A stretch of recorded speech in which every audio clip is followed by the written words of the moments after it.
Nessa aula de hoje, vamos estudar a primeira lei da termodinâmica e revisar o que seria a lei zero. Vocês podem pegar o livro 7, das páginas 34 a 40. Então, esta é uma aula de física para o segundo ano do ensino médio. Então, vamos revisar rapidamente o que seria a lei zero, a lei do equilíbrio térmico.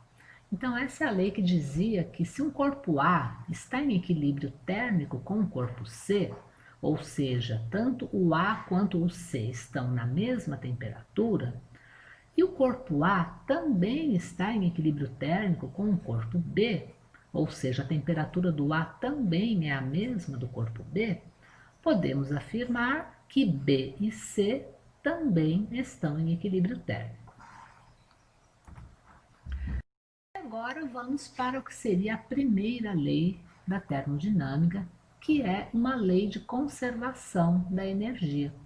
Então, nós no primeiro ano estudamos a conservação da energia e aplicamos essa conservação da energia para os sistemas mecânicos, e agora vamos aplicar essa mesma ideia nos sistemas termodinâmicos. Então, nós vimos na nossa última aula que a energia interna pode variar de duas formas. Então, a primeira maneira, né, seria o nosso sistema trocar energia na forma de calor. Então, ele poderia utilizar um desses processos, condução, convecção ou irradiação. Então, para um sistema ter a sua energia interna alterada, a primeira forma seria receber ou perder energia na forma de calor. E uma segunda maneira seria receber ou perder energia na forma de trabalho, ou realizando o trabalho ou recebendo trabalho do meio externo.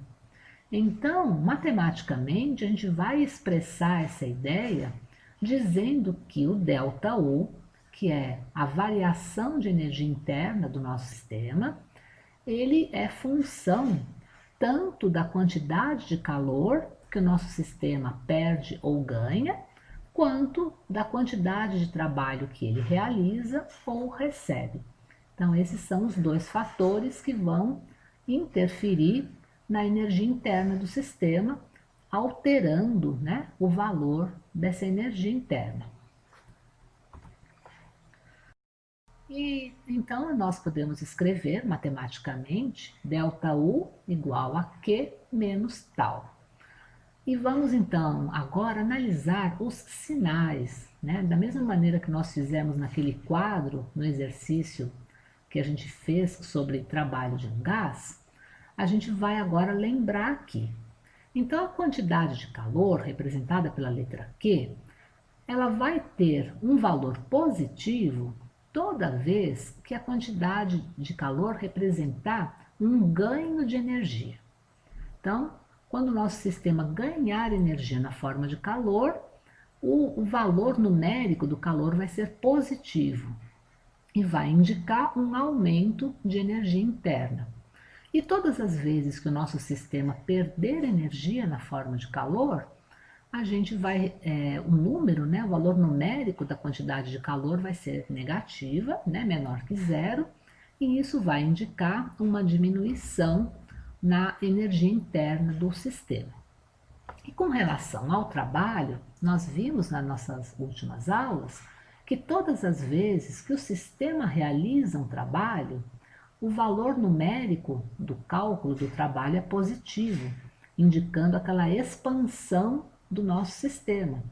E como ele gasta energia para se expandir, a energia interna dele vai diminuir nesse processo. E, por outro lado, quando o sistema recebe trabalho, ele vai sofrer uma compressão, então o nosso gás vai ser comprimido e nessa compressão o volume vai diminuir e o trabalho vai ter um valor negativo.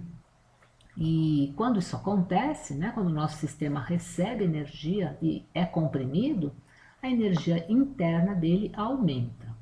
De forma que a gente vai, então, ter o valor de trabalho negativo quando a energia interna estiver aumentando. E é por isso que na nossa fórmula nós temos o sinal de menos ali. Quantidade de calor menos trabalho, porque todas as vezes que o trabalho for negativo, o sinal de menos na frente vai tornar esse termo um termo positivo, indicando um aumento na energia interna. E todas as vezes que o trabalho for positivo, ou seja, que o nosso gás estiver expandindo, aí isso vai representar uma diminuição de energia, um gasto de energia dele. E é por isso que o sinal negativo está ali, para indicar essa diminuição. Aqui, nesse quadro, eu estou mostrando a vocês uma maneira de nós calcularmos a energia interna de um sistema que é composto por um gás ideal. Então, lembrando que gases ideais são aqueles cujas moléculas são muito pequenas, que se movem aleatoriamente e que, quando interagem, interagem com choques elásticos. Então, esse tipo de gás, ele é ideal, né? Não existe na realidade, mas ele é bastante próximo do que seria um gás real em temperaturas muito altas. Então, nessas situações, a gente pode aproximar o gás real por essas características do gás ideal. E é esse tipo de situação que nós vamos estudar no ensino médio, né? Os casos em que os gases reais são aproximadamente ideais. E para esses casos, a energia interna do gás corresponde apenas à energia cinética das moléculas. E aí a soma de todas essas energias é que corresponde ao valor de energia interna do nosso sistema, né? Composto por essas moléculas pequenininhas de gás. E aí, somando todas essas energias internas, nós vamos chegar a uma expressão que diz que a energia interna do nosso sistema é igual a 3 meios de N, que é o número de moléculas, vezes a constante de Clapeyron, vezes a temperatura. A demonstração dessa expressão vocês podem encontrar nesse link que eu deixei aqui indicado, né? Eu não vou fazer a demonstração nesse momento. O importante da gente entender é que quando a gente está nessa aproximação, né, considerando que o gás é ideal, a energia interna é diretamente proporcional à temperatura, né? Nós temos o 3 meios e o R, que são constantes, e o número de moléculas. Então, a energia interna vai depender do número de moléculas e da temperatura do gás. E, então, essa é a informação que a gente precisa lembrar com relação aos gases ideais. Agora, nesse quadro, a gente vai pegar a nossa expressão de primeira lei da termodinâmica e vai analisar essa expressão para cada transformação gasosa que nós já estudamos. Então, vamos aqui no primeiro caso, que nós temos uma transformação isocórica, que é aquela em que o volume não muda, e é representada por esse gráfico, que é uma reta, né, indicando sempre o mesmo valor de volume, enquanto a pressão está variando. Então, nessa situação, a gente não tem trabalho, né? Nós vimos que só haverá trabalho quando houver expansão ou compressão do gás. Nesse caso que o volume é constante, o trabalho vai ser zero. Portanto, para esse caso, a nossa energia interna só vai ser alterada se houver perda ou ganho de energia através de calor, né? Trabalho não vai contribuir nesse tipo de transformação. Indo agora aqui para a direita, temos a transformação isobárica. A transformação isobárica é aquela que vai ocorrer mantendo-se a pressão constante. O volume muda, a temperatura muda, mas a pressão é mantida constante. Como o volume muda, tem trabalho nesse caso, e o fato da pressão ser mantida constante não vai afetar em nada a quantidade de energia que é recebida ou perdida na forma de calor. Então, para transformações isobáricas, todos os termos da lei, né, na primeira lei da termodinâmica, estão presentes, né? O ΔU vai ser igual à quantidade de calor menos a quantidade de trabalho. Agora vamos para a transformação isotérmica. Essa transformação é aquela que ocorre sem alterar o valor da temperatura.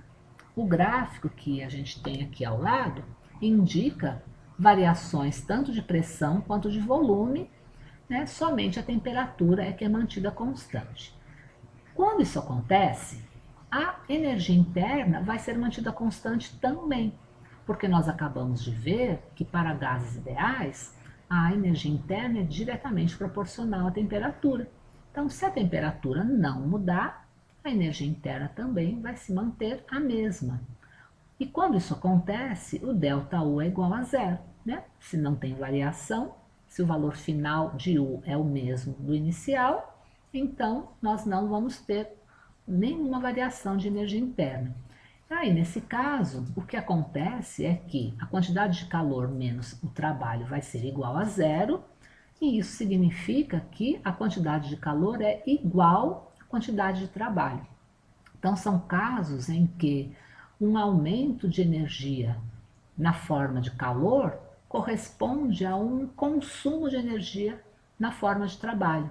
Então, né, você ganha energia de uma maneira, gasta essa energia, né, de outra, e a quantidade de energia interna se mantém constante.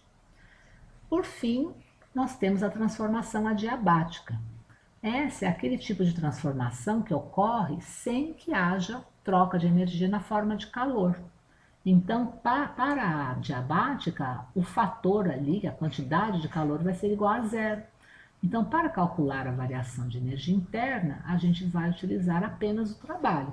É somente ele que vai poder afetar a energia interna do gás, uma vez que nesse tipo de transformação a gente não tem nem ganho nem perda de energia através daqueles processos, né, de calor, condução, convecção e radiação.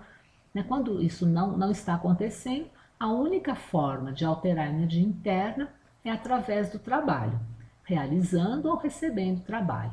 O gráfico da transformação adiabática é parecido com o gráfico da transformação isotérmica, mas a curva é um pouco mais acentuada. Uma outra definição importante aqui desse capítulo é a definição de transformações cíclicas. O que seriam elas, né? É um conjunto de transformações que vão sair de um estado e retornar a ele. Então a gente tem aqui vários gráficos exemplificando.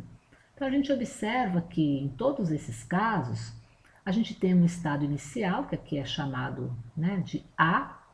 Então nesse estado A, o gás tem um valor de volume e um valor de pressão. E ele vai sofrendo alguns tipos de transformações. Então no primeiro gráfico aqui no alto à esquerda, a gente vê que ele sofre uma expansão isobárica, passando do estado A para o estado B, né? O volume aumenta, mas a pressão é mantida constante. Do B para o C, o volume é mantido constante, então é uma transformação isovolumétrica, mas a pressão diminui. Então a gente tem uma diminuição de pressão. E do C para o D, a gente vai observar o volume diminuindo, o gás sendo comprimido, mas a pressão mantida a mesma. E depois do D para o A, ele vai aumentar a pressão, mas manter o volume e voltar ao estado inicial. Então, todas as vezes que nós temos uma sequência de transformações que acabam levando o nosso sistema ao estado inicial, nós dizemos que é um ciclo, né? Que esse gás completou ali um ciclo. E é isso que caracteriza, então, essa é a definição de uma transformação cíclica, que as condições, né, que caracterizam o gás no estado inicial são as mesmas no estado final. Então, em um ciclo fechado, a gente não tem a variação da energia interna do gás. Por quê? A energia interna ela é relacionada com a temperatura, né? Diretamente proporcional à temperatura. E como a temperatura inicial vai ser igual à final, então não haverá variação de energia interna nesse tipo de transformação, nessas sequências, né, de transformações que são denominadas cíclicas. E nós vemos que a gente pode ter sequências de 4, de 2, de 3 transformações, né? O importante nessa nossa definição é que a condição inicial seja a mesma da final. A gente já tem aqui um exemplo com valores numéricos de uma transformação cíclica. E aí a gente vai analisar aqui, fazer alguns cálculos.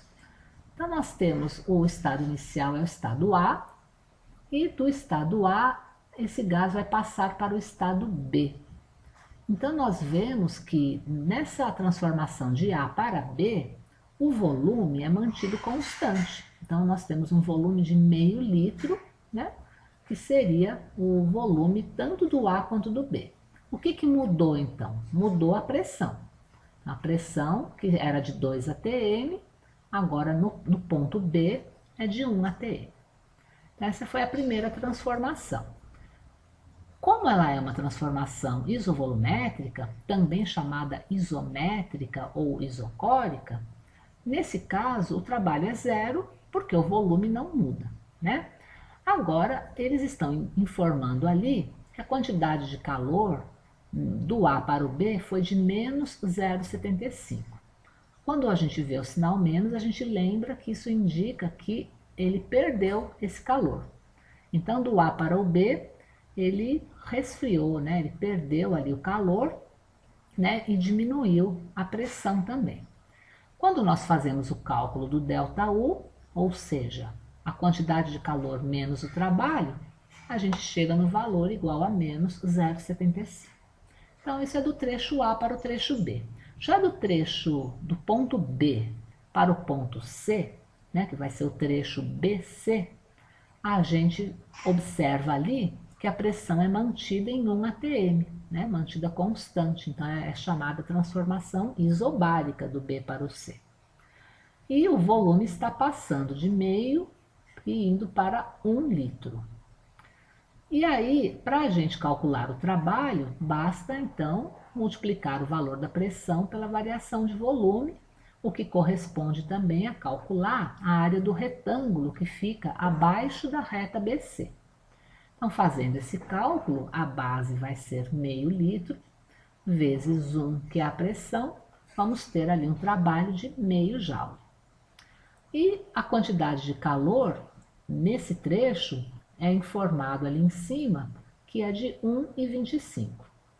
Então nós temos 1,25 de calor menos um trabalho de meio e vamos ter um ΔU de 0,75.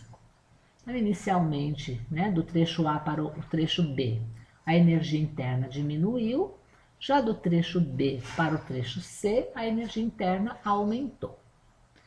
Quando vamos do C para o A, ele fala que nesse trecho a transformação é isotérmica. Isotérmica é quando a gente não tem a variação da energia interna, né? A temperatura não muda e a energia interna também não muda. Então o ΔU nesse trecho CA vai ser zero.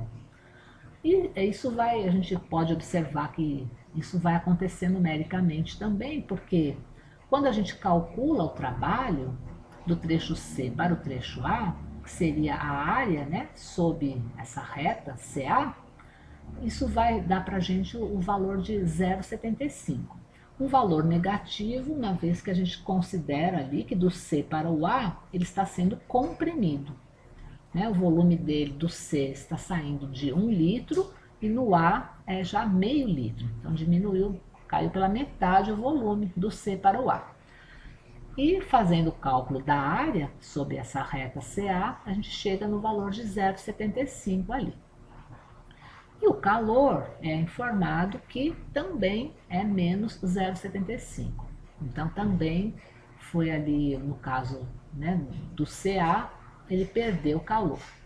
Quando a gente vai fazer o nosso cálculo, né, menos 0,75, que é o calor, menos o trabalho, vai acabar ficando menos com menos ali no caso do trabalho, vai ficar positivo e o cálculo vai dar zero, como a gente já imaginava, porque ele disse que era uma transformação isotérmica. Né? A isotérmica sempre vai indicar um ΔU igual a zero. E quando a gente quer saber essas mesmas informações das três transformações somadas, né, que seria o que a gente chama de uma sequência de transformações cíclica, basta que a gente some, né, os trabalhos de cada trecho, as quantidades de calor também de cada trecho, e aí faça ali o nosso cálculo do ΔU. Fazendo isso, a gente vai perceber que então o trabalho é de menos 0,25, a quantidade de calor também, e na hora de calcular o ΔU vai ser zero.